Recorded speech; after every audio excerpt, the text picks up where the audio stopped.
Et salut tout le monde, c'est Francis, votre prof de dessin BD manga. Et je dois dire, un prof assez fier de ses élèves. Non, c'est pas une blague, hein. Après les 2 dernières vidéos sur vos dessins Instagram, j'ai reçu des tas de chouettes dessins, dont beaucoup en couleur et dans l'ensemble, plutôt avec une grosse qualité artistique et technique. Alors pas des trucs parfaits, sinon ils ne seraient pas dans cette nouvelle vidéo, et j'en profite pour faire quand même une petite mise au point amicale, mais sérieuse. Oui, tout le monde peut m'envoyer un dessin à corriger en MP, en message privé. Mais il faut parfois être très patient pour avoir une réponse s'il y en a une. Oui, désolé, mais vous pouvez comprendre que si je passe tout mon temps à corriger tous vos dessins, je n'ai plus de temps pour faire mes vidéos. C'est aussi simple que ça, car une vidéo, je vous l'apprends peut-être, c'est entre 4 et 7 jours de travail à temps plein pour moi. Une chose qui peut aider à ce que votre dessin soit choisi, c'est de ne pas envoyer plus de 1 ou 2 dessins maximum par demande. Ceux qui m'envoient 3, 4, 5, 6 dessins ou plus, c'est mort, hélas. Et si je n'ai pas répondu, dites-vous que la plupart du temps, la réponse à votre question a déjà été expliquée, voire répétée, dans plusieurs de mes vidéos comme celle-ci. D'ailleurs, plusieurs conseils que je vais donner aujourd'hui vous seront certainement très utiles pour vos dessins à vous, bande de petits vénards. Allez bon, cette intro est beaucoup trop longue, c'est parti pour le carnage, enfin je veux dire c'est parti pour cette nouvelle review de vos dessins Instagram, go! Dessin 1, un beau dessin d'Anthony Chris, d'après modèle peut-être, est fait sur papier au départ et avec des effets de lumière assez chouettes sur tablette ou sur smartphone ensuite. Et d'ailleurs c'est l'occasion de vous dire qu'un papier gris, genre mi-teinte, plus un effet de blanc au crayon, ou comme ici blanc-bleu, ça peut suffire pour faire un très beau dessin. C'est quelque chose qui est bien connu dans l'art, hein. C'est peut-être moins connu en manga et c'est dommage. Et pour améliorer ce très joli dessin d'Anthony Chris, je propose de travailler sur les plis de la manche. Alors ok, la manche est genre hyper large. Le gars a clairement beaucoup de place pour son bras. Mais les plis doivent un peu plus indiquer, suivre, pointer dans le même sens que le geste, notamment sur l'avant-bras. Autre truc, très important en général, l'épaule. Si le bras s'avance comme ici, c'est parce que la boule de l'épaule a travaillé, elle a contracté son muscle rond et ça doit se voir par un arrondi de forme et un arrondi de pli. Vous voyez comme ça change tout, comme ça devient tout de suite plus crédible, plus réaliste, en quelques traits bien placés. Dessin 2, époustaille. Ah, quel joli nom, hein, ou quel joli pseudo, très original, j'adorerais savoir d'où il vient. Époustaille donc nous fait une posture de dos d'un personnage à l'épée. Il y a des gros muscles et c'est certainement nécessaire pour tenir une épée aussi grande. Époustaille a tenté, et c'est cool, de donner du dynamisme à cette posture de dos en faisant des bras reculés prêts à frapper. Ok. Les 2 bras reculés, c'est peut-être un peu trop. Normalement, c'est celui à l'épée qui recule et l'autre bras, lui, s'avance devant pour faire contrepoids. Du coup, ça change tout pour les arrondis du bandage, ici en orange. Ça change tout aussi pour le dos, et surtout le milieu du dos qui doit se tourner un peu de côté. Sur le bras qui tient l'épée, il y a des réglages à faire aussi. Le gars ne se prépare pas vraiment à frapper, hein, pas encore, il tient son épée légèrement vers l'arrière, au cas où. Dans cette posture, c'est le coude qui recule le plus loin dans le dos. L'avant-bras, lui, va un peu vers l'avant. Nous voici un croquis de côté pour comprendre ce qui se passe. Bref, le coude qui recule, ça crée ça sur l'épaule. Et le bras qui s'avance, ça crée cet arrondi sur les bandages. Et s'il s'avance ce bras, la main aussi est un peu impactée. On voit plus le dos de la main et un peu moins les doigts. Sur ton dessin époustaille, le bras à l'épée est en réalité prêt à frapper, mais le reste du corps, non. Après, bon, chacun le voit à sa façon. Dessin 3, Selnad Merry nous crée un personnage qui a l'air bien vénère. On sent qu'il est pas loin de nous en coller une, ou que quelqu'un vient de lui dire un sale truc. On sent aussi que c'est un personnage de dos. Alors pourquoi je dis ça? On sent. La main toute seule, ça veut dire que le bras est devant, caché par le dos, donc le personnage est de dos. Mais tout le reste crée un doute sur ça. Le corps, à cause du motif en noir et blanc, n'est pas clair. Le col, par exemple, pourrait être un col de devant, pas un col de dos. De dos, le col est toujours arrondi vers le haut. Sauf les cols super larges, mais c'est pas le cas ici. Il nous manque aussi un arrondi d'épaule bien marqué, avec des plis bien marqués aussi. La tête se tourne, et ça c'est cool, hein. Les yeux au milieu, ça pourrait être cool aussi. Sauf qu'en se tournant comme ça, la tête en réalité se penche vers le bas. La tête nous montre son sommet et son front, ce qui fait forcément baisser les yeux, qui ne sont plus au milieu de la tête, mais un peu plus bas. Voici rapido un schéma correct. Et mon dernier conseil, une main plus grosse, ce serait mieux. Je vous renvoie pour la proportion des mains à cette vidéo qui vous expliquera tout. Dessin 4, un personnage qui dégaine son sabre. On est encore là dans du combattant, j'aime bien. Bon, moi, ce qui me choque un peu, c'est la longueur des jambes. Là, franchement, c'est pas bien, d'autant que c'est quelque chose que j'ai quand même expliqué souvent dans mes vidéos. Par exemple, celle-ci. Donc on les rallonge, hein, ces jambes, et on fait un bassin et un entrejambe plus large afin d'éviter le côté petit cul dont j'ai parlé dans la précédente vidéo. Pour le haut du corps, maintenant, on va devoir faire quelques réglages. Et oui, si j'en crois la manche ici, le bras à droite s'avance, et donc le fourreau aussi. D'ailleurs, c'est un peu bizarre, car en faisant le geste, en mimant le geste moi-même, je sortirais plutôt l'épée vers l'avant, ce qui pousserait le fourreau vers l'arrière. Mais là, c'est pas le cas. Ça fait plus, genre le gars rentre l'épée et met en avant le fourreau pour bien montrer le fourreau, justement, vous me suivez? Bon, on s'en fout. Dans ce cas, le bras à droite s'avance, il doit donc grossir, ainsi que le poing, et les bandages s'arrondir. Pareil, quelques plis ronds sur l'épaule, ça serait mieux. On doit retrouver les mêmes plis ronds à gauche, ainsi qu'un bras plus fin que l'autre. La main à gauche, c'est juste une paume, et un petit doigt enroulé autour de la poignée de l'épée. Tout ça, et plus encore, est expliqué dans cette vidéo. Allez la voir, elle est super. Dessin 5, un dessin de Galaxy Boys 102, pas mal pour un dessin sur cahier d'écolier. Bien sûr, il faudra améliorer plein de choses à l'avenir, mais là, aujourd'hui, je vais parler du bras à droite. Alors, je comprends l'idée, c'est une fille qui est dessinée, et du coup, le bras, l'artiste n'a pas osé le faire trop gros, par peur peut-être d'en faire un personnage trop musclé, trop masculin, mais du coup, ce bras, il lui manque quand même quelque chose pour créer une posture dynamique, ce qu'il a l'intention de départ. Je me trompe? Faire des gros bras parce qu'il s'avance, eh bien c'est normal, même pour un personnage féminin. Il faut juste éviter de faire des détails de muscles trop marqués, voire pas de détails de muscles du tout. Donc une épaisseur de bras à droite plus importante, et un effet de raccourci, de bras moins long, absolument nécessaire pour faire comprendre que le bras s'avance. Et les doigts, eux, eh bien, ils sont aussi plus gros, ils s'avancent en pack, comme une armée avec un général pouce planqué un peu dessous, un peu de côté. Ah oui, bien sûr, vous avez repéré le pouce manquant pour l'autre main, et non, on ne va rien dire là-dessus, alors chut, ça passe, hein, chut, on dit rien. Dessin 6, c'est marrant hein. Ces dessins ils sont venus dans ma messagerie Instagram dans le même ordre que dans cette vidéo et clairement on retrouve plus ou moins les mêmes difficultés, les mêmes manques d'arrondi dans les plis pour des bras qui s'avancent et qui reculent. Voilà, là c'est correct, et pour apporter une petite info spéciale pour FloFlo 234, je lui conseille de faire un col un peu pointu comme ceci, ça montrera que le corps est tourné, ça fonctionnera mieux.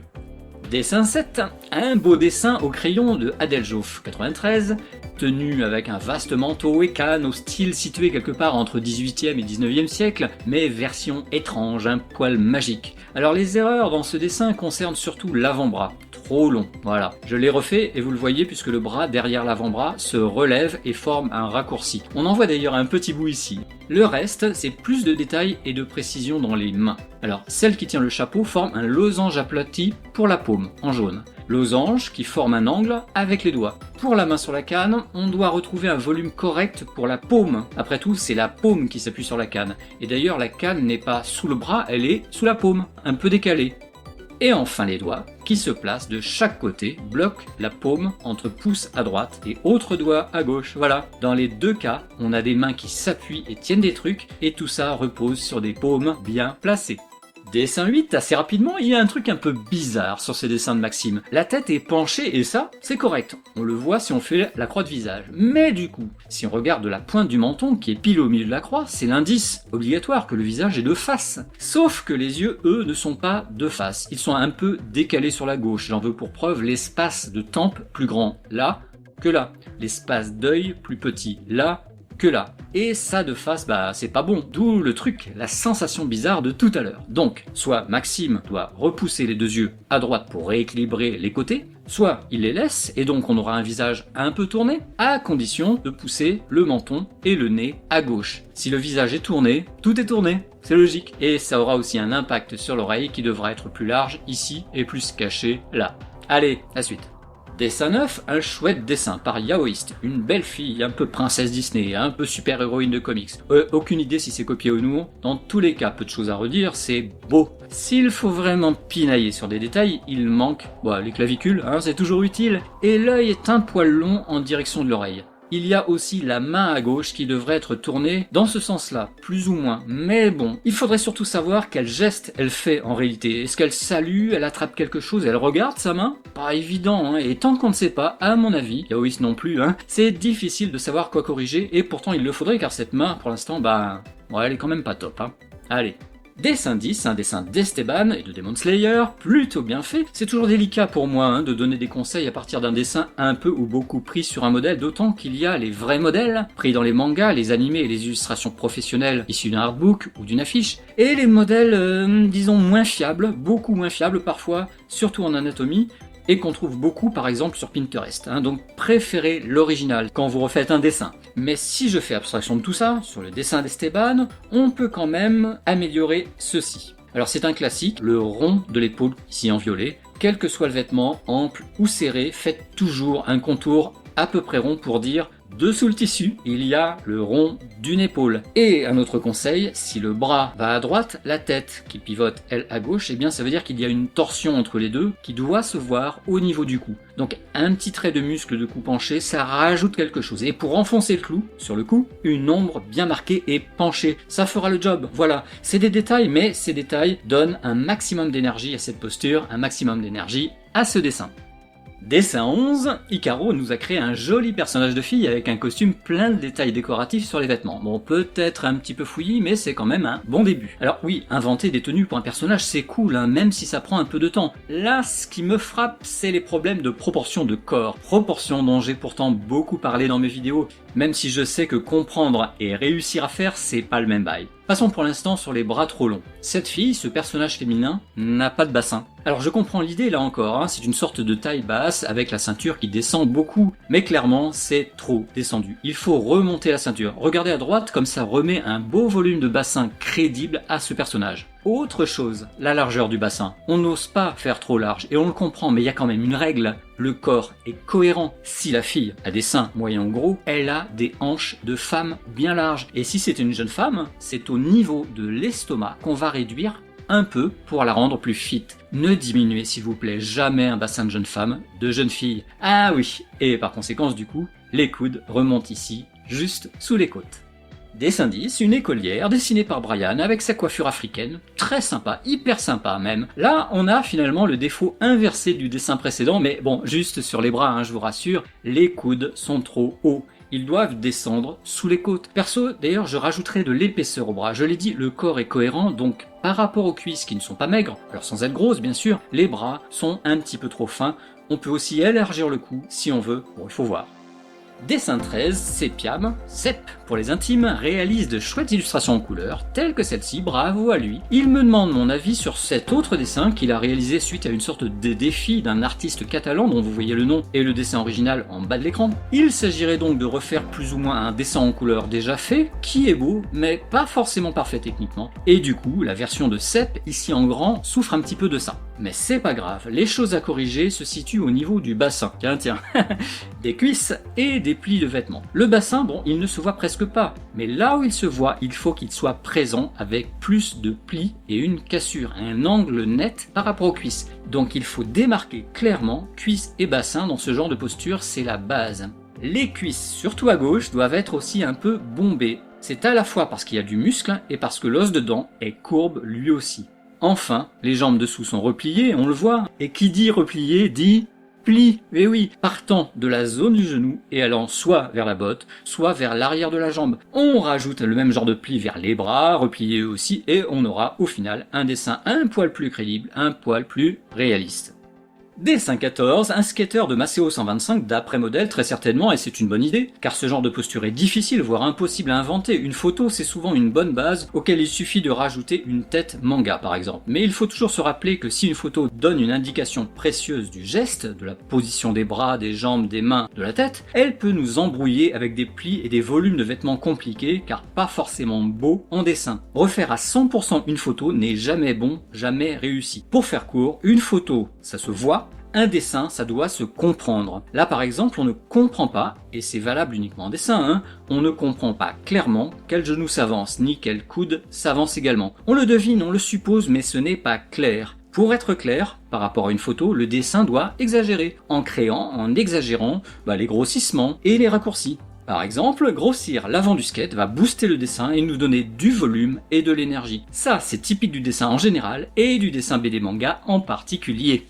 Dessin 15, un dessin qui m'a fait me poser beaucoup de questions. J'ai dû un petit peu asticoter JBLA pour savoir ce qu'il avait voulu faire. Bon, c'est une posture hyper péchue, pas de souci là-dessus, mais moi, si je ne comprends pas ce que fait le personnage, ça m'énerve. Je veux dire, à part quand on dessine un danseur, quelqu'un qui danse, où tous les mouvements, même les plus bizarres, éventuellement ça passe. Le reste du temps, les gestes, ça veut dire quelque chose de précis. Là, je ne sais pas, et c'est ce que j'ai demandé. Le personnage, il court, il saute, il a un mouvement de recul ? Bon, donc a priori, il saute, ok. J'ai redemandé, il atterrit d'un saut ou il commence son saut? Ah, et voici le modèle qui a inspiré JBLA, ok. C'est un personnage jambes pliées qui est donc plutôt au milieu d'un saut, donc pas tout à fait comme sur le dessin à gauche. Et après une petite discussion, a priori JBLA souhaitait faire un début de saut, mais il trouve que le résultat final a ressemblé plutôt à un atterrissage en fin de saut. Ça paraît prise de tête comme ça, mais ça m'a permis de comprendre et de lui proposer un croquis que j'ai fait rapido sur papier, où cette fois-ci, je l'espère en tout cas, on comprend plus clairement que le gars atterrit d'un saut, notamment parce que j'ai baissé le regard et monté le genou à gauche. Allez voilà, c'est tout pour aujourd'hui, j'espère que ces explications vous aideront à corriger vos propres dessins, à mieux comprendre et anticiper les erreurs que vous avez vues dans cette vidéo. Je remercie tous les artistes qui ont bien voulu me prêter leurs dessins, ils ont beaucoup de talent. Les gars, continuez à progresser tout en vous faisant plaisir, quel que soit votre niveau. On apprend ensemble en dessinant un petit peu chaque jour, en s'améliorant un petit peu chaque jour. Allez, un petit coucou également à ceux qui me soutiennent en ayant rejoint les sponsors et Sponsor Plus, un coucou également à ceux qui me suivent chaque jour sur Instagram. Pensez à activer la cloche pour ne rater aucune de mes vidéos. On se retrouve très vite pour un nouveau tuto, une nouvelle vidéo sur la chaîne. Je progresse en dessin, prenez soin de vous, ciao!